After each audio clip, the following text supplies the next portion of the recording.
دعا میں وسیلہ کسی بھی بزرگ کا نام لیا جا سکتا ہے؟ میرے بھائی دعا کھیل ہے، ایسے ہی ہے؟ کیا ہے؟ عبادت ہے۔ دعا کیا ہے؟ کھیل نہیں ہے۔ تو دعا جب عبادت ہے تو عبادت اپنی اپنی مرضی کے مطابق یا کسی کی مرضی کے مطابق؟ کس کی مرضی کے مطابق؟ اللہ اور اللہ کے رسول علیہ الصلوۃ والسلام کی مرضی کے مطابق، اپنی مرضی کے مطابق نہیں۔ یہ ہم نے مان لیا دعا عبادت ہے۔ یہ کیسے ہم نے مان لیا؟ کیونکہ حدیث میں آیا ہے، ترمذی شریف کی حدیث ہے، فرماتے ہیں نبی علیہ الصلوۃ والسلام الدعاء هو العبادہ، کہ دعا عبادت ہے۔ اب عبادت کا طریقہ کار نبی علیہ الصلوۃ والسلام نے بتایا ہے کہ نہیں بتایا؟ اسی کام کے لیے تو آپ آئے تھے کہ عبادت اللہ کی اور طریقہ عبادت جناب محمد صلی اللہ علیہ وسلم کا۔ اب آپ نے دعا کے آداب بتائے ہیں کہ نہیں بتائے؟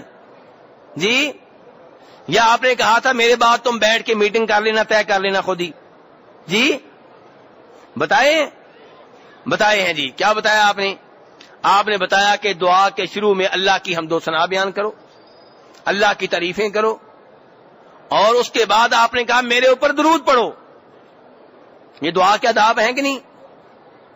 کہیں پہ آپ بتاتے ہیں کہ دعا صبح کی نماز سے پہلے تہجد کے ٹائم کی جائے تو قبولیت کا زیادہ امکان ہے۔ آپ فرماتے ہیں اللہ تعالیٰ اس وقت رات کے آخری تہائی میں آسمان دنیا پہ نازل ہوتے ہیں اور آواز لگاتے ہیں، اعلان کرتے ہیں کون ہے جو دعا کرنے والا ہو میں اس کی دعا کو قبول کروں۔ تو یہ قبولیت کا وقت ہے۔ ایسے آپ نے اشارہ یہ بھی دیا ہے کہ جو حرام کھاتا ہے، حرام کا لباس پہنتا ہے، حرام اس کی غذا ہے، اس کی خوراک ہے، اس کی دعا کے قبول ہونے کے امکانات بہت کم ہوتے ہیں۔ یہ دعا کے آداب آپ بتا رہے ہیں کہ نہیں بتا رہے؟ کہیں پہ آپ کہتے ہیں کہ سجدے میں دعا کی جائے بہت قبول ہوتی ہے، کہیں پہ آپ کہتے ہیں تشہد میں جب یہ دعائیں پڑھ لی جائیں تو اس کے بعد دعا جو کرنا چاہو کر سکتے ہو۔ یہ سارے دعا کے آداب بتائے جا رہے ہیں۔ کیا آپ نے یہ بھی بتایا ہے کہ دعا میں وسیلہ کس چیز کا دیا جائے؟ جی ہاں، یہ بھی بتایا ہے۔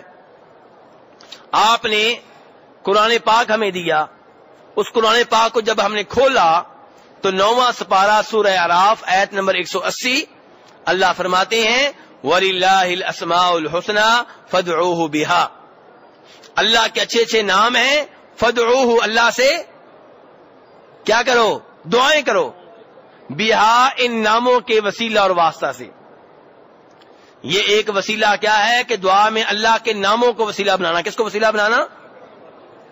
کبھی اس کو وسیلہ بنایا ہم لوگوں نے اور کبھی بنایا ہے؟ اگر میں کہوں ہاتھ کھڑے کریں تو شاید 10% ہاتھ کھڑے ہوں گے۔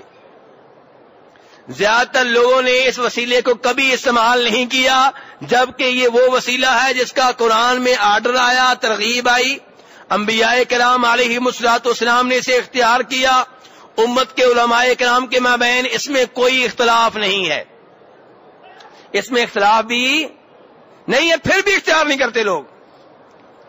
اور وہ کیسے؟ آپ کو رزق چاہیے، اللہ کا نام ہے رزاق، اللہ کا نام کیا ہے؟ آپ کہیں گے یا اللہ تیرا نام ہے رزاق، بہت رزق دینے والا، یا اللہ تجھے تیرے نام رزاق کا واسطہ مجھے رزق دے،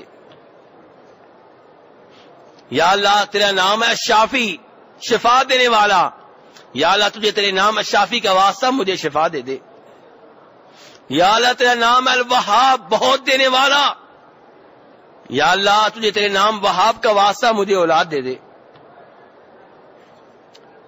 آپ نے بڑے گناہ کیے ہیں، اب پشیمان رہتے ہیں، نادم ہیں، اللہ سے معافی حاصل کرنا چاہتے ہیں، اللہ سے کہیں یا اللہ تیرا نام ہے غفور، تیرا نام ہے غفار، بہت معاف کرنے والا، یا اللہ تجھے تیرے ان دو ناموں کا وسیلہ واسطہ دے کے کہتا ہوں مجھے معاف کر دے۔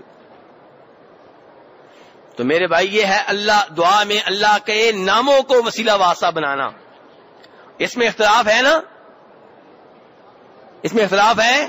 نہیں ہے۔ اور اس کی دلیل قرآن میں ہے، انبیاء کرام علیہم السلام نے اسے اختیار کیا ہے، اور امت کے لوگ جسے اختیار کرتے ہیں وہ 10% ہوں گے، اس سے زیادہ نہیں ہے، باقی لوگ اختیار نہیں کرتے اس کو۔ دوسرا وسیلہ واسطہ، اپنے نیک عمل کو وسیلہ واسطہ بنانا۔ کس چیز کو بنانا؟ نیک عمل کو۔ اس کی دلیل کیا ہے؟ بخاری شریف کی حدیث ہے، آپ نے سنا ہوگا کہ چند لوگ غار میں پھنس گئے تھے۔ پھنسے تھے کہ نہیں پھنسے تھے؟ کتنے تھے وہ؟ 3۔ پھر کیسے نکلے تھے؟ اللہ کو اپنے اپنے نیک اعمال کا انہوں نے واسطہ دیا تھا۔ کسی نے کہا تھا یا اللہ فلاں لڑکی، اس سے میں برائی کرنا چاہتا تھا، وہ قابو نہیں آتی تھی، فلاں موقع پہ قابو آ گئی، میں نے اتنے پیسے بھی دے دیے، اتنا سونا بھی دے دیا، سونے کی اتنی اشرفیاں دے دیں، سکے دے دیے، اور جب معاہدے کے مطابق میں گناہ کرنے لگا تو اس نے کہا اللہ سے ڈر جا، یا اللہ تو جانتا ہے کہ مجھے کسی کا خوف نہیں تھا، کسی کا ڈر نہیں تھا، صرف تیرے ڈر سے میں پیچھے ہٹ گیا۔ یا اللہ اگر میرا وہ عمل صرف تیری رضا کے لیے تھا تو آج اس مصیبت سے نجات دے دے۔ اس نے دعا کی اور غار کے دہانے کے سامنے چٹان آ چکی تھی، تھوڑا سا سرک گئی، پیچھے ہٹ گئی، لیکن ابھی بھی راستہ نہیں بنا تھا۔ دوسرے نے بھی ایسے وسیلہ واسطہ دیا اپنے نیک عمل کا، امانت داری کا۔ تیسرے میں وسیلہ واسطہ دیا والدین کی خدمت کا، اور تینوں کے واسطہ وسیلہ دینے کے بعد وہ چٹان ہٹ گئی، 3 آدمی باہر آ گئے۔ بخاری شریف کی حدیث ہے، نبی علیہ السلام نے بیان کی ہے۔ اس سے پتا چلا اپنے نیک عمل کو وسیلہ واسطہ بنایا جا سکتا ہے۔ قرآن پاک میں بھی آیا ہے ربنا اننا آمنا فاغفر لنا ذنوبنا، اے ہمارے رب ہم ایمان لے کر آئے۔ ایمان نیک عمل ہے کہ نہیں؟ فاغفر لنا ذنوبنا، اس لیے تو ہمارے گناہوں کو معاف کر دے۔ تو نیک عمل کا واسطہ، ایمان کا واسطہ دیا جا رہا ہے۔ تو آپ بھی کہہ سکتے ہیں یا اللہ فلاں سال نقصان ہو چکا تھا، کاروبار میں لوگ کہہ رہے تھے حج کے لیے نہ جاؤ، لیکن یا اللہ میں تجھے راضی کرنے کے لیے آ گیا تھا۔ یا اللہ اس حج کا وسیلہ دے کے کہتا ہوں، اس کو واسطہ بنا کے کہتا ہوں کہ آج میرے بیٹے کو شفا دے دے۔ یہ کس چیز کا وسیلہ واسطہ ہے؟ نیک عمل کا۔ تو یہ جائز ہے میرے بھائیوں۔ اور تیسرے نمبر پہ وسیلہ واسطہ کس چیز کا ہے؟ زندہ نیک آدمی کی دعا۔ وہ آدمی جو زندہ ہے اور آپ اسے نیک سمجھتے ہیں، ہے کہ نہیں ہے اللہ بہتر جانتا ہے، لیکن نظر آتا ہے نیک ہے، تو آپ اس کو کہیں گے میرے لیے دعا کرو۔ اس کی دعا کا وسیلہ واسطہ اس کی ذات کا نہیں۔ صحابہ اکرام رضوان اللہ علیہم اجمعین نبی علیہ الصلوۃ والسلام کے پاس آتے، حاضر ہوتے، آپ سے دعا کی درخواست کرتے۔ کوئی شفا کے لیے دعا کی درخواست کرتا، کوئی بارش کے لیے دعا کی درخواست کرتا، اور آپ ان کے لیے دعا کیا کرتے تھے۔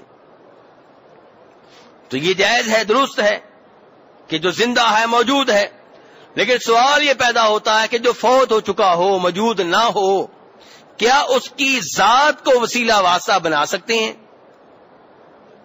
یا جو فوت ہو چکا ہو اس کو یہ کہہ سکتے ہیں کہ آپ ہمارے لیے دعا کریں؟ اس سلسلے میں آپ کے سامنے بخاری شریف کی حدیث رکھوں گا۔ کس کتاب کی حدیث؟ بخاری شریف کی۔ آپ تھک تو نہیں گئے؟ چلو ماشاءاللہ، ویسے چھٹی ہونے والی ہے بس۔ تو بخاری شریف کی حدیث ہے کہ نبی علیہ الصلوۃ والسلام کے پاس جناب عائشہ نے گزارش کی کہ اللہ کے رسول السلام میرے سر میں درد ہو رہا ہے۔ آپ نے کہا عائشہ کوئی بات نہیں، اگر تمہیں کچھ ہو گیا اور میں ہوا زندہ، تمہیں کچھ، میرے بھائی میرے ساتھ یہ الفاظ بڑے قیمتی ہیں، اگر تمہیں کچھ ہو گیا اور میں ہوا زندہ تو میں تمہارے لیے دعائیں کروں گا، تمہارے لیے اللہ سے مغفرت کروں گا۔ پھر سن لیں آپ کیا کہہ رہے ہیں کہ اگر تمہیں کچھ ہو گیا یعنی کہ تم فوت ہو گئی اور میں ہوا زندہ، میں کیا ہوا؟ عربی میں الفاظ سن لیں، ذاکی لو کان وانا حی فادعو لک واستغفر لک، کہ عائشہ اگر تمہیں کچھ ہو گیا اور میں ہوا زندہ تو تب میں تمہارے لیے دعائیں کروں گا، جس کا دوسرا مطلب یہ ہوا کہ اگر میں زندہ نہ ہوا تو پھر تمہارے لیے دعا نہیں کر سکوں گا۔ حوالہ دے رہا ہوں، آپ کہیں گے ہم نے بڑی کتابیں پڑھی ہیں، ہماری کتابوں میں لکھا ہوا ہے کہ قبر پہ جائیں تو نبی علیہ الصلوۃ والسلام سے یہ مانگیں، وہ مانگیں، آپ سے درخواست کریں کہ امت کے لیے دعا کریں، آپ سے شفاعت مانگیں، آپ سے یہ مانگیں، آپ سے وہ مانگیں، لیکن میں ان کتابوں کا ذمہ دار نہیں ہوں، میں حدیث آپ کو سنا رہا ہوں۔ حدیث دوبارہ دہرا دیتا ہوں، بخاری شریف کا حوالہ ہے، جناب عائشہ رضی اللہ عنہا آپ کے پاس آئیں اور آپ سے کہا میرے سر میں درد ہو رہا ہے، اور آپ کہتے ہیں کہ عائشہ اگر تمہیں کچھ ہو گیا وَأَنَا حَيٌّ، اور میں ہوا زندہ، تو تب میں تمہارے لیے دعائیں کروں گا، تب میں تمہارے لیے استغفار کروں گا۔ تو اس لیے میرے بھائی، نبی علیہ الصلوۃ والسلام سے صحابہ کرام دعائیں کروایا کرتے تھے، لیکن جب آپ اس دنیا سے چلے گئے تب اس چیز کا تصور ممکن نہیں ہے، کیونکہ اب آپ کے پاس جانا ممکن نہیں ہے۔ کئی بھائی ہمارے نبی علیہ الصلوۃ والسلام سے وہ بھی محبت کرتے ہیں، ہم بھی محبت کرتے ہیں، وہ کہتے ہیں جی قرآن پاک میں آیا ہے کہ وَلَوْ أَنَّهُمْ إِذْ ظَلَمُوا أَنفُسَهُمْ جَاءُوكَ فَاسْتَغْفَرُوا اللَّهَ وَاسْتَغْفَرَ لَهُمُ الرَّسُولُ لَوَجَدُوا اللَّهَ تَوَّابًا رَحِيمًا، کہ اگر یہ نبی علیہ الصلوۃ والسلام کے پاس آتے ظلم کرنے کے بعد اور آپ کے پاس آ کر کہتے کہ اللہ سے استغفار کریں تو یہ اللہ تعالیٰ کو توبہ قبول کرنے والا پاتے، میرے بھائیوں جی ہاں، یہ اس وقت تک تھا جب تک آپ تک پہنچنا ممکن تھا، آپ تک آنا ممکن تھا، اب آپ تک پہنچنا ممکن نہیں ہے۔ ہمارے اور آپ کے سامنے دیواریں ہیں، 2-3 دیواریں ہیں، پھر قبر کی مٹی ہے، اس لیے اس کے اوپر اب عمل ممکن نہیں ہے، اسی لیے کسی صحیح حدیث سے ثابت نہیں ہوتا۔ من گڑت قصے کہانیاں بہت مل جائیں گے آپ کو، لیکن ایسا مستند حوالہ آپ کو نہیں ملے گا کہ صحابہ کرام رضوان اللہ علیہم اجمعین آپ کی قبر پہ آئے ہوں، آپ کو پکارا ہو، آپ سے کہا ہو کہ ہمارے لیے دعا کریں، ہمارے لیے بارش مانگیں، ایسی کوئی چیز آپ کو نہیں ملے